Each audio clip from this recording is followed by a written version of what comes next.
Hello दोस्तों, आज के क्लास में हम लोग यूपी डीएलएड सेकेंड सेमेस्टर के इंग्लिश सब्जेक्ट के वर्ष 2023 से 2016 तक के सभी बहुविकल्पी प्रश्नों को एक ही क्लास में पढ़ेंगे। इसके अलावा सेकेंड सेमेस्टर के प्रीवियस ईयर 2023 से 2016 तक के सभी विषय का लिंक नीचे डिस्क्रिप्शन में दिया हुआ है, उस पर क्लिक करके आप प्रीवियस ईयर देख सकते हैं। और राजन सीरीज के भी सभी सब्जेक्ट का लिंक नीचे डिस्क्रिप्शन में दिया हुआ है, उस पर क्लिक करके आप राजन सीरीज भी देख सकते हैं। तो आइए आज का क्लास शुरू करते हैं। सबसे पहले हम लोग 2023 के क्वेश्चन पेपर को पढ़ेंगे। तो 2023 का पहला बहुविकल्पी प्रश्न है, doctor West new method of teaching English emerge to overcome the limitations of which of the following methods. यानी डॉक्टर न्यू मेथड का जो लिमिटेशन थी, कमियां थी, इनको दूर करते हुए कौन सा मेथड आया। इसका ऑप्शन ए है grammar cum translation method, B है सब्स्टिट्यूशन मेथड, सी है डायरेक्ट मेथड और डी है सिचुएशनल मेथड। तो इसका ऑप्शन सी सही आंसर है, डायरेक्ट मेथड। देखिए इसकी जो कमियां थी ये मुख्य रूप से स्पोकन लैंग्वेज पे, स्पोकन इंग्लिश पे आधारित था, मतलब इसको बोल करके सिखाने जाने वाली भाषा पे ये डॉक्टर न्यू मेथड्स आधारित था। तो इसका जो कमियां थी, इसमें रिटर्न नहीं कराया जाता था, मुख्य रूप से बोल करके सिखाए जाने पे ये बेस्ड था ये मेथड। तो इसको दूर करने के लिए डायरेक्ट मेथड आया। डायरेक्ट मेथड में किसी तीसरे लैंग्वेज का सहारा नहीं लिया जाता। किसी दूसरे या तीसरे लैंग्वेज जैसे मदर टंग, या फिर जब बच्चों को इंग्लिश सिखाना हो तो हिंदी और उनके मदर टंग का सहारा लिए बिना उनको डायरेक्ट वो इंग्लिश सिखाया जाता है। इंग्लिश के सेंटेंस को याद करा दिया जाता है डायरेक्ट, उसी को डायरेक्ट मेथड कहते हैं। तो इसका ऑप्शन सी सही आंसर है। इसके बाद है प्रश्न संख्या दूसरा, the productive skills of the language are. Option A है लिसनिंग एंड राइटिंग, बी है रीडिंग एंड राइटिंग, सी है स्पीकिंग एंड लिसनिंग और डी है स्पीकिंग एंड राइटिंग। तो इसका ऑप्शन डी सही आंसर है, स्पीकिंग एंड राइटिंग। देखिए लैंग्वेज स्किल इंग्लिश में 4 होते हैं, लिसनिंग, रीडिंग, स्पीकिंग और राइटिंग, जिसमें speaking and writing productive skill होता है और लिसनिंग और रीडिंग रिसेप्टिव स्किल होता है। देखिए इसको याद करने के लिए आप ऐसे समझ सकते हैं, जिसमें कम मेहनत लगता है, कुछ लगता ही नहीं है, जैसे सिर्फ सुनना हो और पढ़ना हो, देख के पढ़ना है, कोई दिमाग नहीं लगता है, तो उसको रिसेप्टिव स्किल कहते हैं। और बोलने में और राइटिंग करने में, लिखने में अपने पास सोच के बोला जाता है, लिखा भी जाता है, तो इसको प्रोडक्टिव स्किल कहते हैं। बस याद करने के लिए आप इतना इसको रिलेट कर सकते हैं। तो इसका ऑप्शन डी सही आंसर है। इसके बाद है question number 3, phonetic is the science of. Option A है साउंड, बी है कॉन्सोनेंट्स, बी है प्रोनाउंसिएशन और डी है राइटिंग। तो इसका ऑप्शन ए सही आंसर है, साउंड्स। क्वेश्चन 4 है इसके बाद, choose the correct article from the following options to fill the blanks. Fill in the blanks. तो इसका ऑप्शन जो नीचे सेंटेंस दिया हुआ है, he has been teaching for hour, इसको पढ़ा जाता है आवर ऐसे। तो देखिए ये स्वर से शुरू हो रहा है तो इसके पहले एन का प्रयोग होता है। अगर जो ये कॉन्सोनेंट से शुरू, व्यंजन से शुरू होता तो वहाँ पे ए का प्रयोग होता, तो आवर के पहले एन का प्रयोग होगा। एन दिया है ऑप्शन सी में, तो यही सही आंसर होगा। इसके बाद है question 5, choose the correct spelled word. यानी जो ग्रामर का स्पेलिंग दिया हुआ है चारों ऑप्शंस में, इसमें से कौन सा ग्रामर का स्पेलिंग सही है। तो इसमें जो ऑप्शन ए बी है, GRAMMAR, ग्रामर का स्पेलिंग जो होता है यही होता है, तो इसलिए इसका ऑप्शन बी सही आंसर है। इसके बाद हम लोग 2022 के क्वेश्चन पेपर को पढ़ेंगे। 2022 का पहला बहुविकल्पी प्रश्न है, question number 6, what are the 2 receptive skill. ऊपर प्रश्न हम लोगों ने पढ़ा था वहाँ पे प्रोडक्टिव स्किल के बारे में, रिसेप्टिव स्किल यहाँ पे फिर से आ गया, यहाँ पे रिसेप्टिव स्किल पूछा हुआ है। तो इसको हमने ऊपर बताया था आपको, लिसनिंग एंड रीडिंग। तो इसका ऑप्शन सी इसमें दिया है, listening and reading. Listening and reading होता है रिसेप्टिव स्किल और स्पीकिंग एंड राइटिंग होता है प्रोडक्टिव स्किल। इसके बाद है question 7, doctor West method mainly focuses on.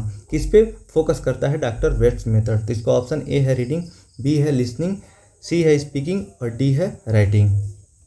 तो ऊपर आया था जब ये प्रश्न, तो हमने आपको डॉक्टर वेस्ट मेथड के बारे में बताया था। ये स्पोकन लैंग्वेज, स्पोकन इंग्लिश पे आधारित होता है। तो स्पोकन यहाँ पे क्या होगा, इसका ऑप्शन ए है रीडिंग, इसी में तो बोला जाएगा, तो इसका ऑप्शन ए सही आंसर है, रीडिंग। इसके बाद है अगला question number 8, choose the correct spelled word.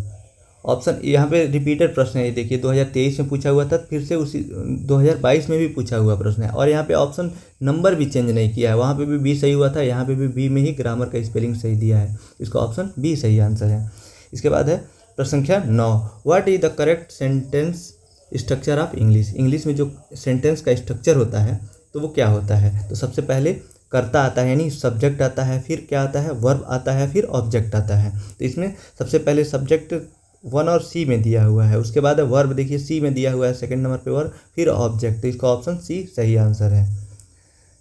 इसके बाद है प्रश्न संख्या 10, write a sentence to show exclamation, यानी इसमें से कौन सा एक्सक्लेमेशन दिखा रहा है, कौन सा एक्सक्लेमेशन शो कर रहा है। एक्सक्लेमेटरी सेंटेंस मुख्य रूप से इसमें पहचानना है आपको। ऑप्शन ए है I will go to school, ये तो असर्टिव सेंटेंस है। सी है Kajal is a brilliant student, ये भी असर्टिव सेंटेंस है। लेकिन लास्ट में देखिए एक्सक्लेमेशन मार्क लगा हुआ है, मार्क लगने से नहीं होगा, जो भी एक्सक्लेमेटरी सेंटेंस होगा वही सही आंसर होगा। डी है वेदर इज हॉट, ये भी असर्टिव सेंटेंस है, भले ही एक्सक्लेमेशन मार्क लगा हुआ है, तो ये तीनों आंसर नहीं होंगे। इसका जो ऑप्शन बी है हाउ स्वीट इज पायल, ये है एक्सक्लेमेटरी सेंटेंस, तो इसलिए इसका ऑप्शन बी सही आंसर है। ये एक्सक्लेमेशन को शो कर रहा है। यहाँ पे इसका अर्थ हुआ हाउ स्वीट इज पायल, मतलब कि कितनी सुंदर, कितनी स्वीट है, कितनी प्यारी है पायल, यानी जो पायल है बहुत प्यारी है, तो इसका ऑप्शन बी सही आंसर होगा। इसके बाद है प्रश्न संख्या 11, जो कि 2020 का पहला बहुविकल्पी प्रश्न है।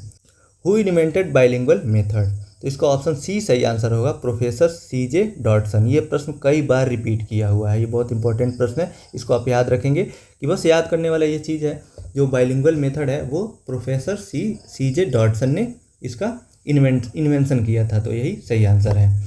इसके बाद है प्रश्न संख्या 12, चूज द करेक्ट आर्टिकल, इसमें आर्टिकल चूज करना है।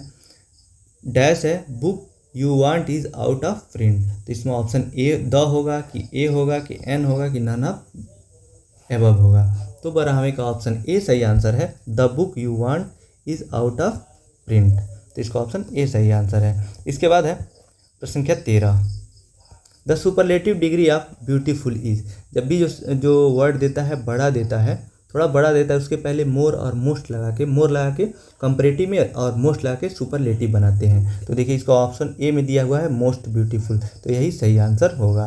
जब लास्ट में EST लगा के सुपरलेटिव तब बनाते हैं जब छोटा जो वर्ड जो होता है छोटा दिया रहता है, तो इसका ऑप्शन ए सही आंसर है।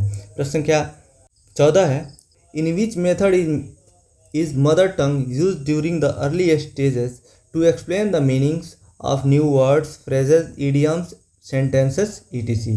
तो यानी जब देखिए मदर टंग का किस में सहारा लिया जाता है, अर्ली स्टेजेज में, बच्चे जब छोटा रहता है तो उसके शुरुआती समय में किसका सहारा लिया, और मदर टंग का लिया जाता है, तो दूसरे लैंग्वेज की जब सहारा लिया जाता है इसका मतलब बाइलिंगुअल मेथड। इसका जो ऑप्शन सी है बाइलिंगुअल मेथड या अप्रोच, तो यही सही आंसर होगा। इसके बाद है प्रश्न संख्या 15, चूज द करेक्ट प्रीपोजिशन, इसमें प्रीपोजिशन कौन सा यूज होगा।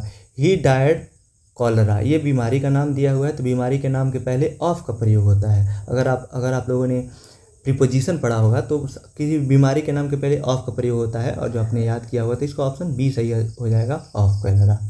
इसके बाद है 2019 का क्वेश्चन पेपर, 2019 का पहला बहुविकल्पी प्रश्न है, a language can be acquired through, यानी एक भाषा को कैसे सीखा जा सकता है, कैसे अर्जित किया जा सकता है। ऑप्शन ए है एक्सपोजर, मतलब खुलकर आगे आना, बढ़ चढ़कर हिस्सा लेना, और बी है मोटिवेशन मतलब क्या होता है, प्रेरणा होता है, यानी प्रेरित हो करके, और सी है रिपीटेशन यानी दोहरा करके, फिर डी है ऑल ऑफ एबव, इसका ऑप्शन डी सही आंसर होगा, ऑल ऑफ एबव। इन सभी से लैंग्वेज को सीखा जा सकता है, अर्जित किया जा सकता है। इसके बाद है प्रश्न संख्या 17, what are the two productive skills, ये रिपीटेड प्रश्न है, इसके पहले ही हम लोगों ने पढ़ा है, स्पीकिंग और राइटिंग होता है प्रोडक्टिव स्किल, इसका ऑप्शन बी सही आंसर है।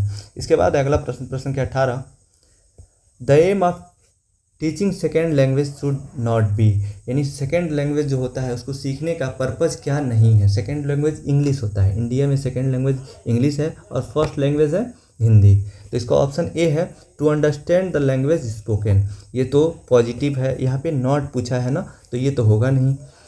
बी है to read the language with comprehension, समझ के साथ भाषा को पढ़ना, तो ये भी नहीं होगा क्योंकि ये भी पॉजिटिव है। जो निगेटिव आंसर होगा ना तो वही सही आंसर होगा, क्योंकि अभी जब यहाँ पे नहीं पूछा हुआ है।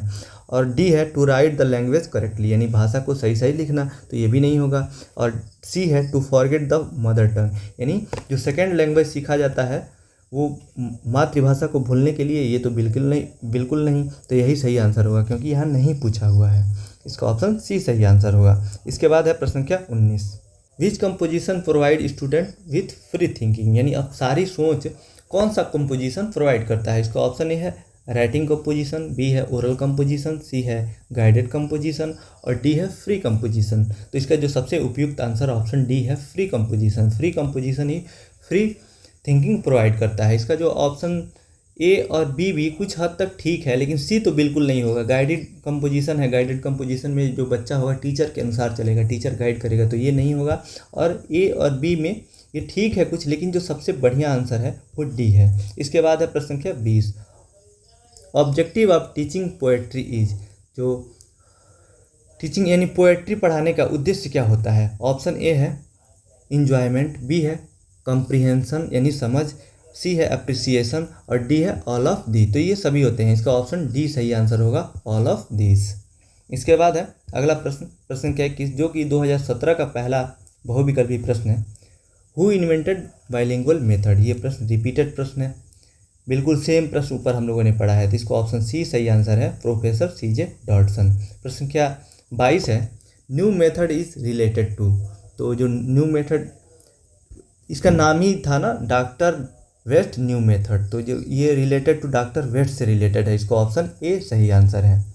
इसके बाद है प्रश्न संख्या 23, चूज द करेक्ट प्रीपोजिशन, इसमें प्रीपोजिशन चूज करना है। इसमें जो सेंटेंस दिया हुआ है आई केम डैश हिज रिक्वेस्ट, तो आई केम ऑन हिज रिक्वेस्ट होगा, इसका जो ऑप्शन ए होगा यही सही प्रीपोजिशन होगा। एट नहीं होगा, ऑफ नहीं होगा, ऑफ बीमारी के नाम के पहले कारण के पहले प्रयोग होता है, बाई भी नहीं होगा। यहाँ पे जो सबसे जो उपयुक्त प्रीपोजिशन है ए है ऑन। इसके बाद अगला प्रश्न, प्रश्न के 24, चूज द करेक्ट आर्टिकल, इसमें आर्टिकल चूज करना है। He became a great man, यहाँ पे ए का प्रयोग है, इसका भी जो ऑप्शन ए है यही सही आंसर होगा। इसके बाद अगला प्रश्न, प्रश्न के 25,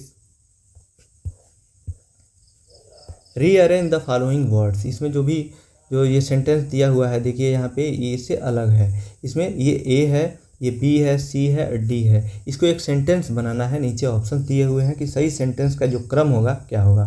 ऑप्शन ए में दिया हुआ है पहले सी, देखिए सी क्या है यहाँ पे, मैन इज़, उसके बाद ए है मैन इज़ टुडे, फिर डी है प्लेइंग विथ नेचर, लास्ट में बी दिया हुआ है। तो सबसे उपयुक्त यही है, इसमें सही सेंटेंस का जो क्रम है यही सही है, इसका ऑप्शन यही सही होगा। इसके बाद है 2016 का पहला बहुविकल्पी प्रश्न, प्रश्न संख्या 26, bilingual method is invented by, देखिए ये प्रश्न दोबारा फिर से आ गया, ये प्रश्न कितनी बार रिपीट हुआ है। इसका जो ऑप्शन ए है प्रोफेसर CJ डॉडसन, यही सही आंसर है। प्रश्न संख्या 27 है, doctor West method is also known as, option A है प्ले मेथड, बी है प्रैक्टिकल मेथड, सी है रीडिंग मेथड और डी है इंडक्टिव मेथड। तो 27 का ऑप्शन सी सही आंसर है, रीडिंग मेथड। ऊपर हम लोगों ने पढ़ा था ना डॉक्टर वेस्ट मेथड, जो मुख्य रूप से स्पोकन इंग्लिश पे आधारित था, उस पर बेस्ड था। तो रीडिंग, ये भी दूसरी बार प्रश्न पूछा हुआ है, डॉक्टर वेस्ट से तीसरी बार प्रश्न पूछा हुआ है और ये सेम प्रश्न दूसरी बार पूछा है, इसका ऑप्शन सी सही आंसर है। इसके बाद है प्रश्न संख्या 28,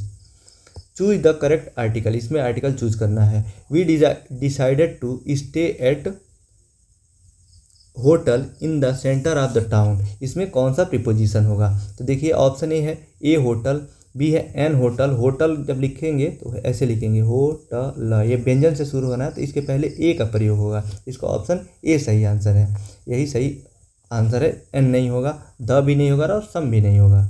इसके बाद है प्रश्न संख्या 29, चूज द करेक्ट वर्ब, इसमें वर्ब चूज करना है। ऑप्शन इसमें नीचे सेंटेंस दिया हुआ है, each boy and each girl dash है, फिर है पनिश्ड, पनिश्ड है ना, ये देखिए वर्ब का सेकंड फॉर्म है, इसका मतलब है कि ये सेंटेंस है पास्ट टेंस में है, जब पास्ट टेंस में है तो वर्ब भी पास्ट टेंस का रहेगा।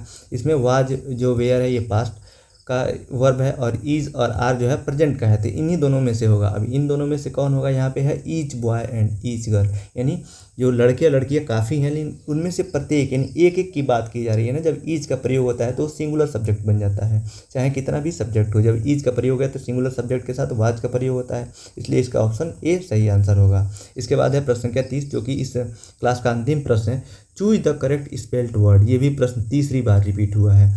ग्रामर का स्पेलिंग दिया हुआ है, इसका ऑप्शन बी सही आंसर है, ग्रामर GRAMMAR होता है ग्रामर का स्पेलिंग। तो इसी के साथ आज का क्लास समाप्त हुआ।